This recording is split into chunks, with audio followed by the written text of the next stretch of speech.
The psychology of money. Most people think that doing well with money is about what you know. They think it's about math, formulas, and following the stock market like a hawk.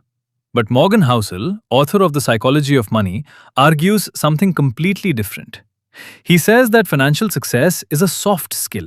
It's about how you behave. Think about it. You can have a genius who loses control of their emotions and goes broke, and you can have a regular person with no financial education who builds a fortune simply because they have the right temperament. Today, we're going to break down the core principles of Housel's book. If you've ever felt crazy for your financial choices or wondered why the math doesn't seem to make you happy, this is for you. Let's dive in.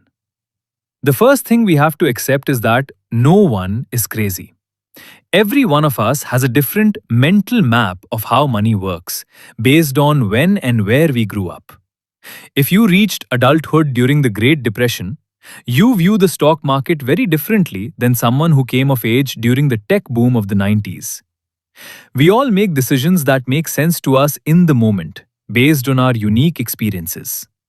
But there's a factor we rarely talk about: luck and risk. Housel reminds us that they are two sides of the same coin. For every Bill Gates who succeeded due to talent and effort, there was an equal amount of luck involved in being at the right school with the only computer in the country in 1968. When you succeed, don't assume you're invincible. When you fail, don't assume you're a loser. Focus on patterns, not individual stories. Now let's talk about the hardest financial skill: getting the goalpost to stop moving. Modern life is designed to make you feel like you need more. But if your expectations rise faster than your income, you'll never feel wealthy. Enough isn't about being lazy. It's about realizing that the pursuit of more can lead to regret, especially if you risk things you need for things you only want. And why is enough so important? Because it allows for the most powerful force in finance: confounding compounding. Warren Buffett is the world's most famous investor. But did you know that out of his billions, over 90% of that wealth came after his 65th birthday? His secret wasn't just being a good investor. It was being a good investor for 8 decades. Compounding is like a snowball. The first few minutes of rolling it, nothing happens. But after a mile, it's a force of nature. The key isn't the highest returns, it's the longest returns. There is a massive difference between getting wealthy and staying wealthy. Getting money requires taking risks, but staying wealthy requires a little bit of paranoia. You have to realize that the world is volatile. Housel suggests a barbell personality. Be optimistic about the future, but be terrified of the short term. You need enough cash on hand to survive the bad times so you don't have to sell your investments when they're down. This leads us to a concept called tails. In finance, a few tail events, the 1% of extreme occurrences, drive almost all the results. In a portfolio of 10 stocks, 1 or 2 will likely provide all your profits.